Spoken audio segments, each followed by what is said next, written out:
Oh, I'm sorry. I'm just sorry. I'm just sorry.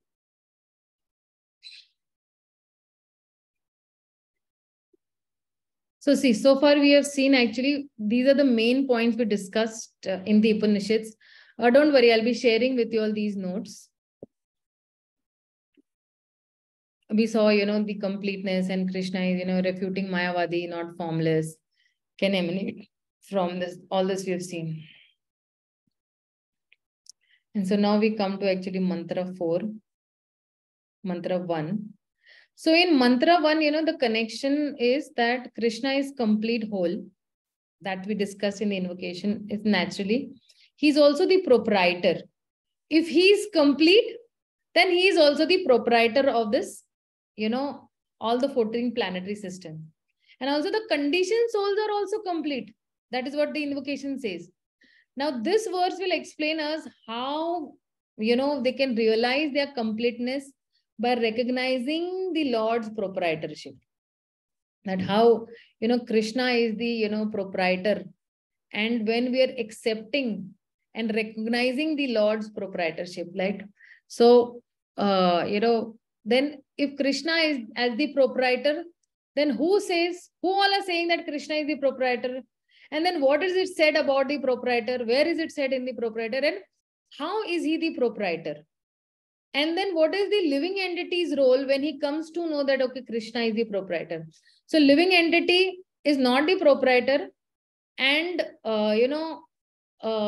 what is his role? Then, as when he knows, then he has to recognize, he has to offer and go back home, back to Godhead.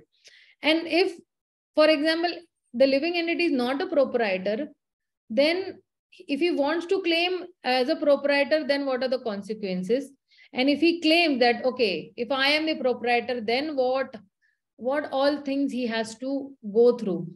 Then that's the part where it comes into picture that if he has to suffer, then So now let's see where Krishna is the proprietor and who is saying all this. The Vedas are saying, right? So when we say, now see, I'll be explaining you from the I'll be explaining you from Srila Prabhupada's purport only, because all this is extracted from Srila Prabhupada's purport only. So if you see in the first paragraph, but before that, we'll just recite the shloka. So please repeat after me. The shloka is not present over here. Is it? No, it's not present over here. But maybe you all can just follow me, okay? Isavasyam idam sarvam. Isavasyam idam sarvam. Yatkinchana jagatyam jagat. Jagat. Tena taktena bhunjita.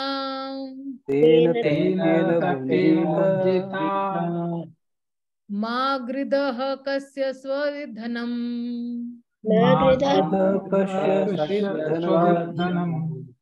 So since we have very less time, I'm just chanting once this mantra because we've just 45 minutes left for the class. Okay. So the translation is that everything animate or inanimate that is within the universe is controlled and owned by the Lord. One should therefore accept only those things necessary for himself, which are set aside as his quota, and one should not accept other things, knowing well to whom they belong to. Which means that, for example, whatever quota is set for me, only that much I will actually accept. Other than that, I will not accept anything else. Others, if I'm actually accepting anything other than whatever quota is set for me, then what am I? I am actually a thief. So this is what they are trying to say over here in the first, mantra, Isavadyam. So then where Vedas are saying, the connection between, mantra 1 and this, that in the invocation, they're explaining that Krishna is complete And so naturally, you know, he's also the proprietor, and also the conditioned souls are complete. Now, this particular text one is explaining that how we can realize our completeness while recognizing the Lord's, you know, proprietorship. So the main theme over here will be that everything belongs to the Lord, and so we should accept as much, only as much as, you know, given for our own quota. And we should see that we are not actually, you know, taking more than whatever is our own quota. So let's see the first, you know, para of the purport, where Krishna says, I'm just reading out. Vedic knowledge is infallible because it comes down to the perfect disciplic succession of spiritual masters, beginning with the Lord himself. Since he spoke the first word of Vedic knowledge, the source of this knowledge is transcendental. Now, he spoke the first word to whom? He spoke the first word to Brahma. And what did he speak? He says, tapa, tapa, tapa. And Brahma, meditated for 1000, celestial years. And that's where he got the grace of the Lord. So the words spoken by the Lord are apaurushaya. Apaurushaya means that they are not delivered by any mundane person. We discussed this in the introduction part also. So mundane person means what? Mundane person will have 4 defects, you know, that he's illusioned, he has the propensity to cheat, his senses are, you know, imperfect, right? So, so with such imperfection, how will somebody, you know, or, say the Vedas or deliver some perfect knowledge? And that is why the Lord is, the Vedas are apaurushaya. Means what? A perfect person has actually compiled or given the Vedas.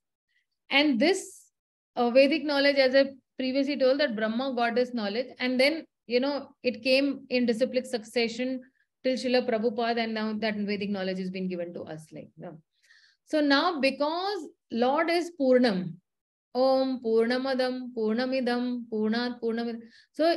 So he's all perfect. So because he's all perfect, then there is no possibility of him to have any flaws, or there is no possibility that, you know, there will be no flaws in the material nature that he has created, or the cosmic manifestation that he has created. And living entity and the Lord, you know, so the living entities and the inanimate objects, they are also controlled by the laws of nature, right? It is controlled by Satogun, Tamogun, and Rajogun. Currently, the morning time is the Satogun time, so immediately everything is being absorbed into our consciousness. And now the Ishopanishad says that this Ishopanishad is a part of the Yajurveda, that also we discussed. And Lord's proprietorship that is there in this universe, that is there, then it has, Parashakti and Aparashakti. So what is Parashakti? Parashakti is that only where, it will have, the elements of nature that are there: earth, water, fire, air, ether, mind, and intelligence. They all belong to the Aparashakti. And then Para means, you know, powerful energy that is there, or a superior energy that is there. Then, that will consist of his, energies of the Lord, or the Shaktis of the Lord that are there. And those energies that are emanating from the Supreme Personality of Godhead. And he's controlling also all these Shaktis also. He's controlling the material nature also. He's controlling even the Jivatmas also, and everything that is exists in this material universe. So in this material universe, Srila Prabhupada is saying that there is there is nothing in this universe that does not belong to the Parashakti or the Aparashakti. And that is why everything is the property of the Supreme Personality of Godhead. Now, when the Supreme Personality of Godhead, when we say that he is a person, so which means what? He's a complete person. You know, complete intelligence he has to adjust, you know, everything with his potencies. Now you see, Even all these, planets are moving on their own. All the, galaxies are moving on their own. So this is completely perfect. So the Supreme Being, they say that he's often compared to fire. And fire has two aspects. One is heat and one is light. They have two properties of fire are, heat and light. So just as, fire distributes energy in the form of heat and light, the Lord also is displaying his energies in different ways. So fire is compared to God and he is displaying his energies. So the energy of the fire is heat and light. The energy of the Lord is also what? That he is the ultimate controller, sustainer, and the dictator of everything. So in the Bhagavad Gita also, Krishna says that Bhoktaram Yagna Tapasam Sarvaloka Maheshwaram Surida Sarva Bhutanam Gyatva Mam Shantim Richati. So he says that I am the Bhoktaram. I am the enjoyer of everything that is there. Sarva Loka Maheshwaram. I am the proprietor of all the 14 planetary systems. Right? Sarva Loka Maheshwaram. Surida Sarva Bhutanam. Surid means I am the ever well-wishing friend of all the Bhutanam. Bhutanam means living entities. And anybody who has knowledge about these three things, Gyatva Mam Shantim Richati. He will attain peace. He will attain eternal peace for all times. So, he is the possessor of all the potencies also. He is the knower of everything. From him only comes knowledge. And he's the benefactor of everyone also. And he has all, his opulences in full. He has full 100% power, fame, beauty, knowledge, and renunciation. All these 6 opulences are in 100%. That does not mean that, for example, if he has full wealth, okay, and he gives his full wealth to somebody, but now he became a pauper. Not like that.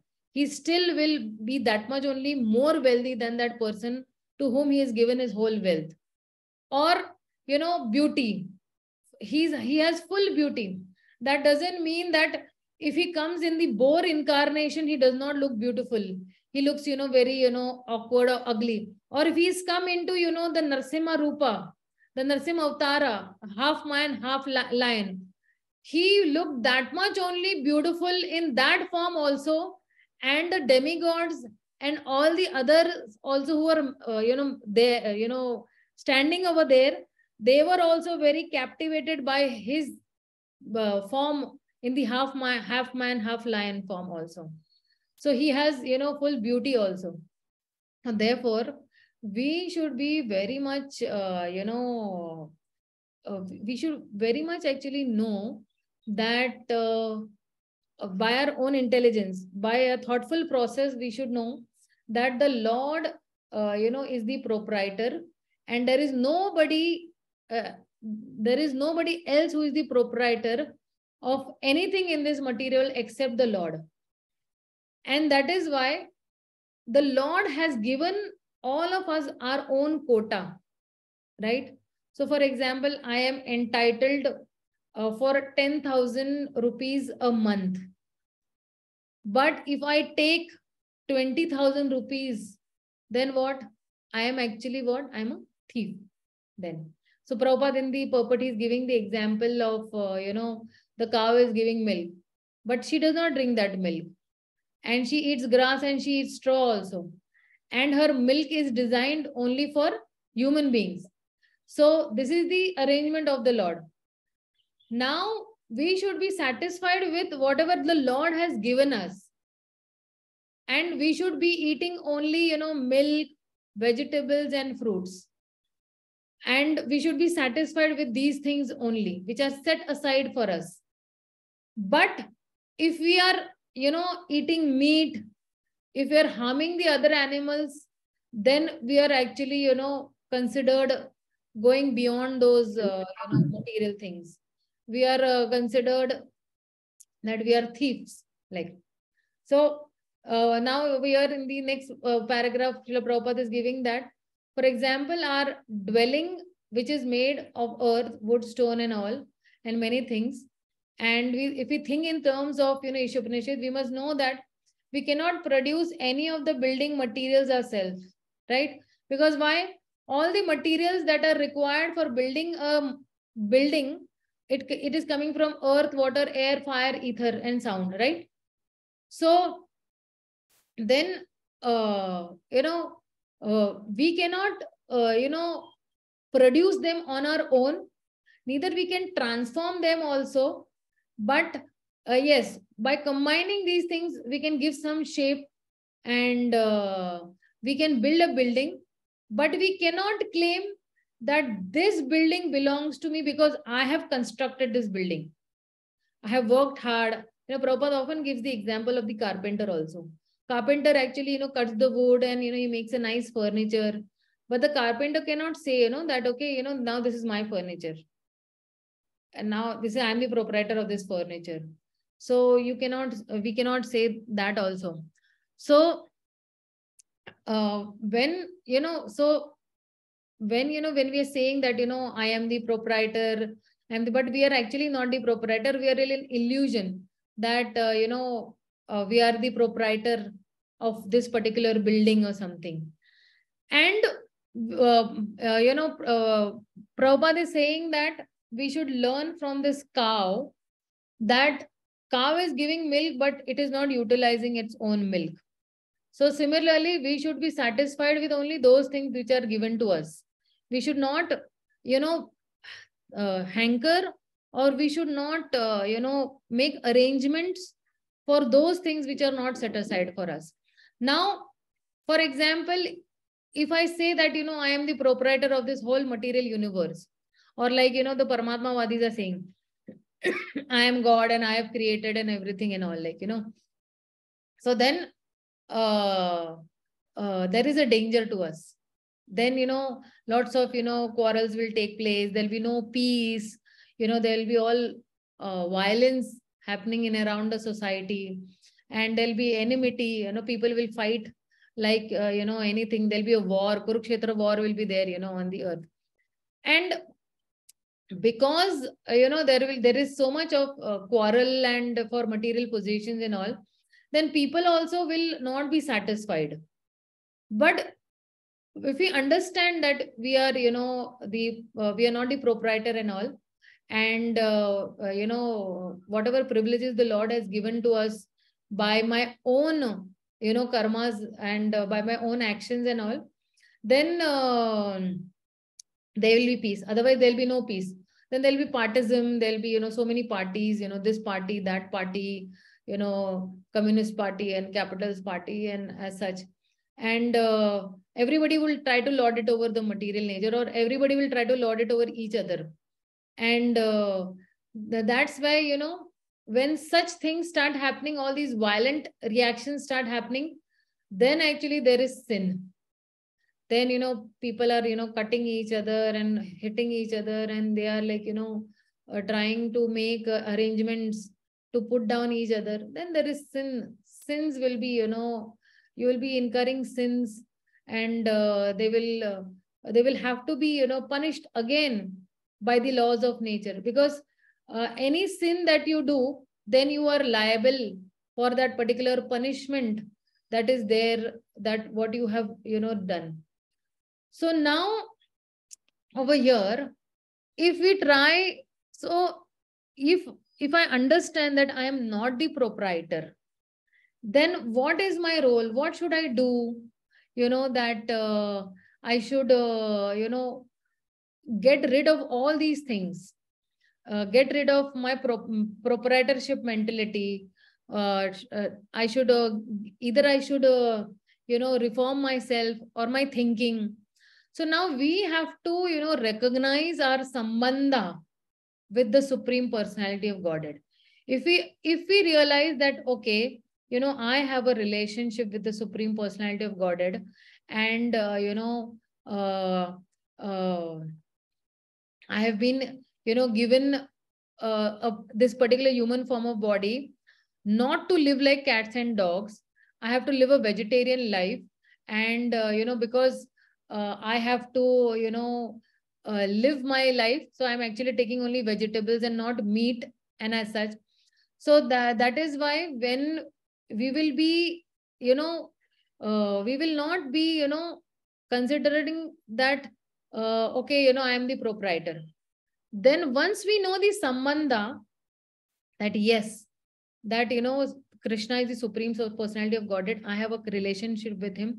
And then when we recognize this, then whatever we have, whatever possessions we have, we know that these possessions are not my possessions, they are the possessions of the Lord, and I should offer them.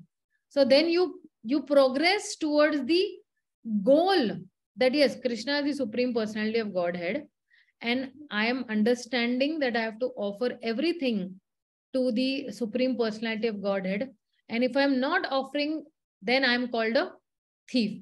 And if I do not offer anything to the Lord that belongs to the Lord, then the result is, then I'll have to incur the sins of whatever. And so then, so he says, Krishna says in the Bhagavad Gita that यज्ञ शिष्टांसिन संतो मुंचन्ते सर्व किल्बिष भुंजते ते त्वम अघम पाप ये पचंती आत्म कारणात्. The 3.13 shloka of the Bhagavad Gita is saying that those the devotees of the Lord, they actually are free from all the sins, because whatever they are whatever they're eating or whatever possessions they have, they are actually offering that first to the supreme personality of Godhead as in sacrifice, and they are not using it for their personal sense enjoyment.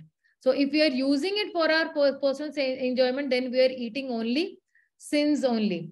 And that's where Krishna is giving us the instruction. And imagine, Krishna has to tell us that please offer the food to me. So those who are in this particular consciousness, they are actually always sanatanas. They're like, they are eternal, their consciousness is eternal, that yes, I am the supreme person, I have to serve the supreme personality of Godhead.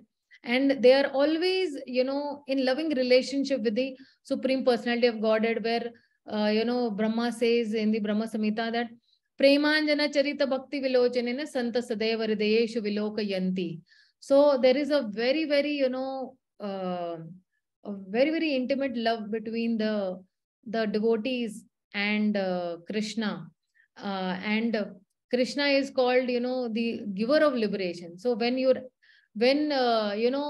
we cannot accept anything. Now, in this connection, even if you see Srila Bhaktisiddhanta Saraswati Thakur, once when he was small, he was just 5 years old, and he ate a mango without offering.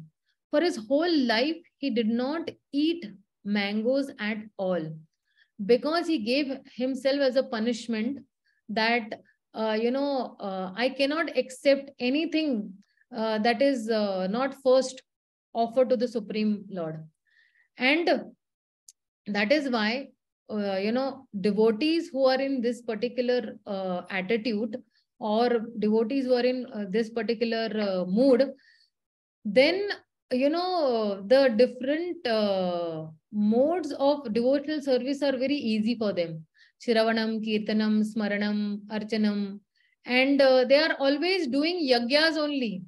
So yagya in form of the 9 processes of devotional service. I am doing Shravanam, I am doing Kirtanam. So what is happening? Kirtanam, I am singing, but where it is going into my ears. So what happens? My ears become a sacrificial arena. And once it is entering into my ear, then it is entering into my heart also. So, all these, this is called yagyas only. And this particular yagya is actually keeping us away from all kinds of, contamination or sinful association also in this particular material world. And those who are actually, preparing, food for sense gratification, or are preparing, they are making arrangements for their own sense gratification, then they are called thieves only. And they are also called in the Bhagavad Gita, eaters of all kinds of sins. So if I'm making one house, two houses, three houses, but it is not utilized in the service of the Lord, then, if I'm not offering anything to the Lord, then how can I be happy? How can a thief be happy being sinful? Then that is not possible, So therefore, if we want to become happy and if we want to actually live a peaceful life, then Prabhupada says in one of the purports to the Bhagavad Gita, he says then we have to perform the easiest process that is there, the Sankirtan Yagya, of full Krishna consciousness. And otherwise there will be no peace and we'll not be even eligible to go back home, back to Godhead. So Sambandh, Abhideya and Prayojan. So Sambandha, if you see in the Bhagavad Gita, now if you see this particular verse of the Ishopanishad, it is telling you completely Sambandha about your Sambandha about, the Supreme Personality of Godhead. And every shloka in the Bhagavad Gita or every shloka in the scriptures is connected to these three, aspects of our relationship with the Supreme Lord. It is Sambandh, Abhideya and Prayojan. So what is my, relation with the Supreme Lord? Or Abhideya. Abhideya means, the process. How will I, please the Supreme Personality of Godhead? How will I serve the Supreme Personality of Godhead? Or how will I reach to the Supreme Personality? And Prayojan. Prayojan is the path, going back home, back to Godhead. Prayojan means loving the Supreme Personality of Godhead to the fullest. That is actually the Prayojan of this,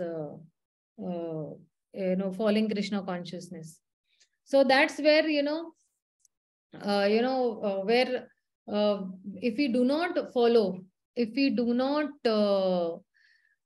offer everything to the Supreme Personality of Godhead, then we are called thieves. So then Prabhupada is saying that the root of sin is disobedience to the laws of the nature, the laws of Krishna.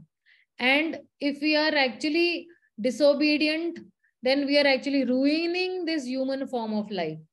And anybody who knows that, the laws of nature, and who is not influenced by the laws of nature, who is not attached to these things, and, he is recognized by the Supreme Personality of Godhead, and he becomes eligible to go back home, back to Godhead.